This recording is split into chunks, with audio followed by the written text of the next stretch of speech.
also like you to get back to me, if you don't mind, to explain the disparity in REO rates. Do you know what an REO is? An Oreo?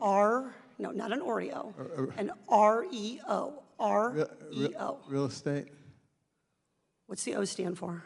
Organization? Owned, real estate owned. That's what happens when a property goes to foreclosure. We call it an REO. And FHA loans have much higher REOs. That is, they go to foreclosure rather than to loss mitigation or to non-foreclosure alternatives like short sales than comparable loans at the GSEs. So I'd like to know why we're having more foreclosures that end in people losing their homes with stains to their credit and disruption to their communities and their neighborhoods at FHA than we are at the GSEs.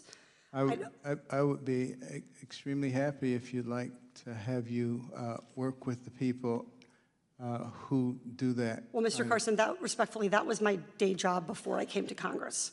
So now it's my job to ask you to work with the people. I'm talking about the people at HUD who do that. I've spent a decade working with the people at HUD on this problem. So what I would like you to do is to take this back to FHA and to ask the folks at FHA, because since 2007, I have been writing about the problems in FHA's servicing. I am a huge fan of FHA. I am a believer in their mission, and I am a champion for them. Are you? Of course, I believe in the mission of FHA. Are you a champion for the institution, the organization? Very much so. Okay, so let me make sure you understand. When a loan, the most common outcome for an FHA loan that goes into default is REO. There's a conveyance process. Are you familiar with this?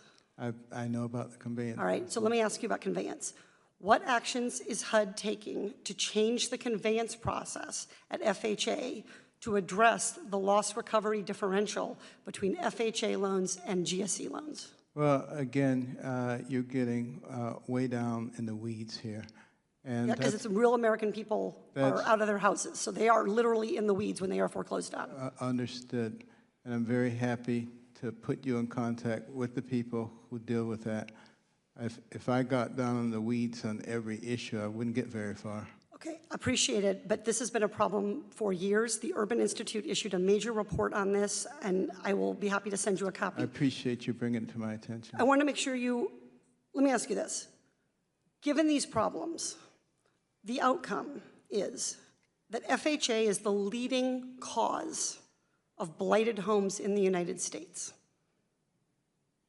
What can you do about that? Do you understand the relationship between the blight and the servicing problems? Well, I understand that blight is a huge problem and that it comes from your agency's inaction on servicing. I'm not sure that I'm willing to accept that FHA is the cause of all the blight that we have. I hope you feel differently after you read the report. Thank you.